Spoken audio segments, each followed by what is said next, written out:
संगत जी, प्यार से कहना निकाल। तो आज ये जो हरदेव वाणी का जो ये शब्द चल रहा है, तो उसकी पंक्तियाँ। हाँ जी। बंदे में गर भाव बदी का बन जाता शैतान है। तो कैसे मनुष्य को ये बात बताई जा रही है कि मन के भाव, जो इंटेंशन होती है, और उसमें अगर क्या है, अगर हमारे यहाँ जो एक इंटेंशन है, एक हमारा भाव है, उसको कर्म के साथ हमें जोड़ना होता है। अगर हमारे मन में कोई ऐसा एक इंटेंशन आ गया है कि हम ये करना चाह रहे हैं, तो वो सिर्फ ख्याल रूप तक ही तब तक है जब तक उसको हमने कर्म का पार्ट नहीं बना दिया, कर्म में ढाल नहीं लिया।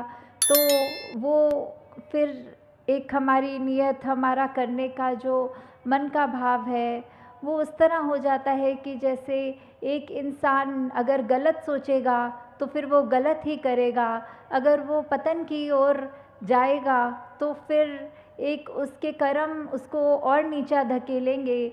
तो बात सिर्फ सोच की है, मन की है। मन में ऐसे बुरे ख्याल अगर आएंगे तो ही हम गलत काम भी करेंगे, और उसी को अगर हमने ऐसा देखना है कि हमें गलत काम से दूर रहना है, हमें अगर उस तरह अपने जीवन को एक खुशबूदार फूल की तरह रखना है, तो हम अपने ख्याल में, अपने जहन में ही ऐसा कुछ आने नहीं देंगे जो आगे चल के हमारे कर्म में बन जाए। हाँ जी। भाव अगर है नेकी वाला बन सकता भगवान है। तो यहाँ भाव फिर से यहाँ विपरीत एक अच्छा भाव है, तो वो देखें कि कैसे वही इंसान अगर हो, पर मन में उसके जो भाव आ रहे हैं वो अच्छाई के लिए आ रहे हैं, कुछ अपने लिए अच्छा, पूरे समाज के लिए अच्छा, अपने मन को और एक सुंदर रूप देने का, अपने ये जीवन में मानवीय गुण भरने का जब भाव है, तो फिर उसकी तुलना एक भगवान रूप के साथ यहाँ तक कर दी है।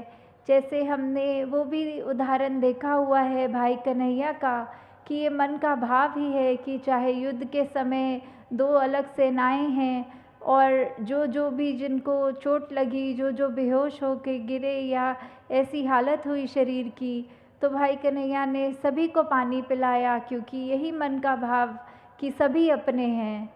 तो फिर ये बात वही है, मन के भाव पे आधारित हो रही है कि ये मन के भाव ही हैं अगर हमारे स्वच्छ, तो हमको वो एक भगवान का दर्जा भी हमारे अंदर ये आ रहा है कि एक मनुष्य होते हुए हमारे कर्म एक इतने ऊंचे हैं। और यहाँ वही अगर हमारा एक मनुष्य होने के बावजूद हम अपने ऐसे कर्म करें जिससे हम दूसरों को एक चोट पहुँचाएं, तो फिर हमारा इंसान का चाहे एक आकार वो है, पर साथ में यही कहा जाएगा कि ये मनुष्य नहीं, ये शैतान है। हाँ जी। डाकू व डॉक्टर दोनों के हाथ में होता चाकू है।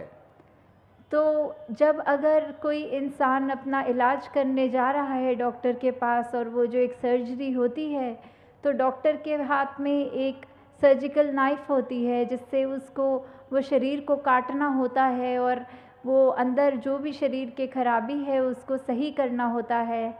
और वहीं अगर कोई चोर लुटेरे डाकू की बात आती है, चाकू तो उनके हाथ में भी होता है। अब ये दोनों चाकू तो चाकू ही हैं, चाकू का उसमें कोई दोष नहीं है, वो तो जिसके हाथ में है, अगर कोई डॉक्टर के हाथ में है तो वो एक परोपकार का काम कर रहा है, वो चाकू वो किसी का शरीर ठीक करने के काम आ रहा है।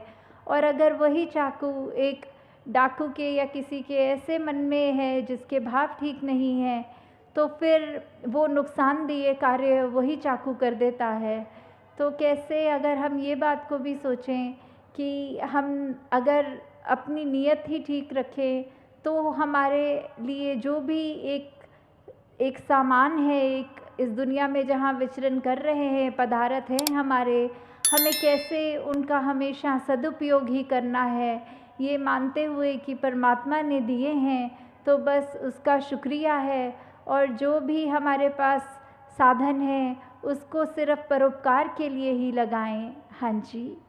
डॉक्टर आखिर जीवन रक्षक जीवन भक्षक डाकू है।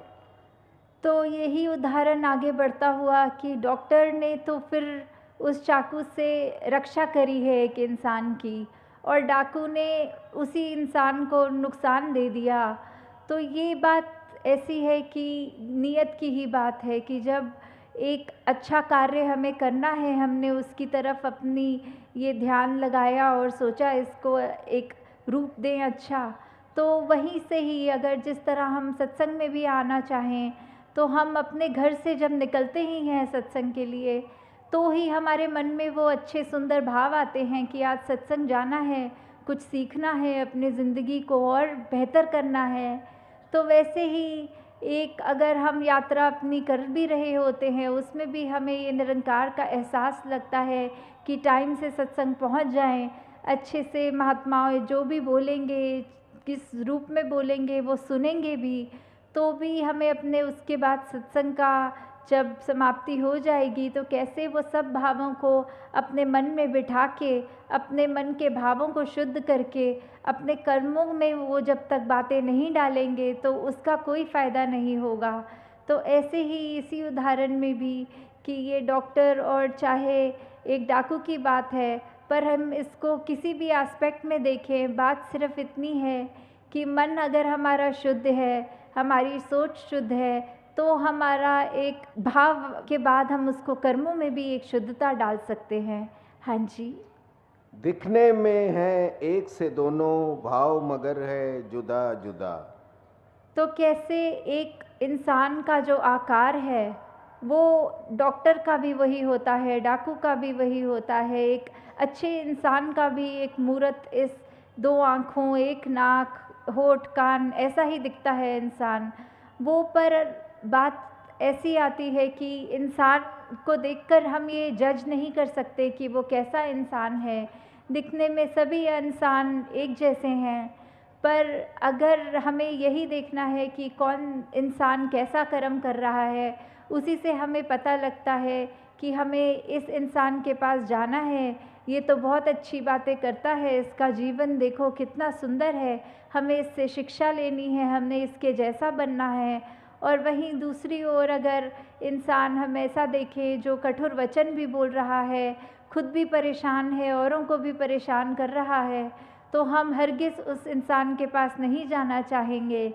तो इंसान ही है, ये 5 तत्व जो है वो हर इंसान में है, पर हम अपनी सोच, अपने दिल, हमारे पास जो ये चेतनता है, ये ब्रह्म ज्ञान है, हम उसका कैसे सदुपयोग कर रहे हैं वो हमारे हाथ में है। हम कैसे अपने जीवन की दिशा को कहाँ ले जाना चाहते हैं, ये भी हमारे हाथ में है। हाँ जी।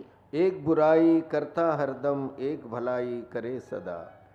तो कैसे ऐसा ही इंसान जो हमेशा उसके पास, अगर तो उसकी, जैसे अभी ये डॉक्टर का ही उदाहरण चल रहा है कि कैसे अगर तो एक डॉक्टर की भी मति खराब हो गई तो फिर उसको भी अगर वो सर्जिकल नाइफ मिलेगी तो उसने भी नुकसान पहुंचाना है।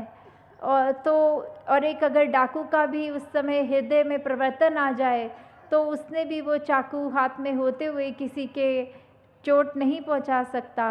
तो बात कोई ऐसी नहीं है कि हम संसार में काम क्या करते हैं, बात सिर्फ वो इरादे की, वो मन के भाव की और वो कर्म पे आ जा रही है कि कैसे हम वैसा एक इंसान बने जो हर एक का भला करे, या ऐसा इंसान जो दूसरे को नुकसान पहुंचाए।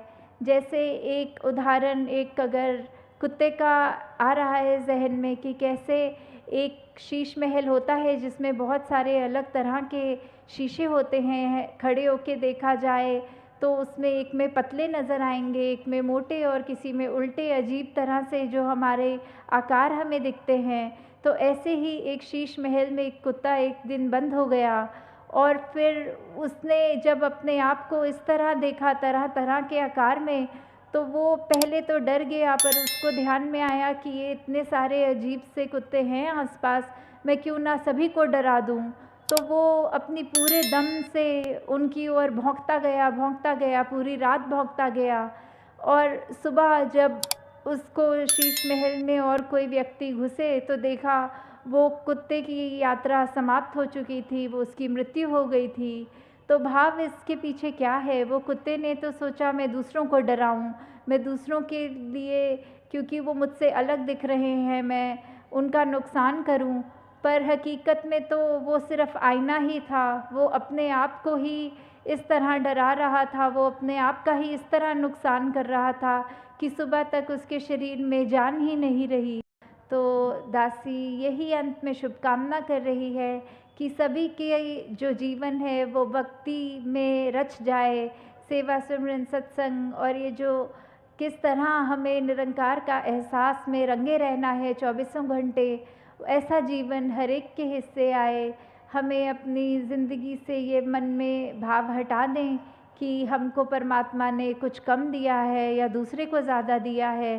सिर्फ हर एक का भला करते जाएं और जो हमें मिला है उसका सदुपयोग करके परमात्मा का शुक्राना करते जाएं। साथ संगत जी, प्यार से कहना।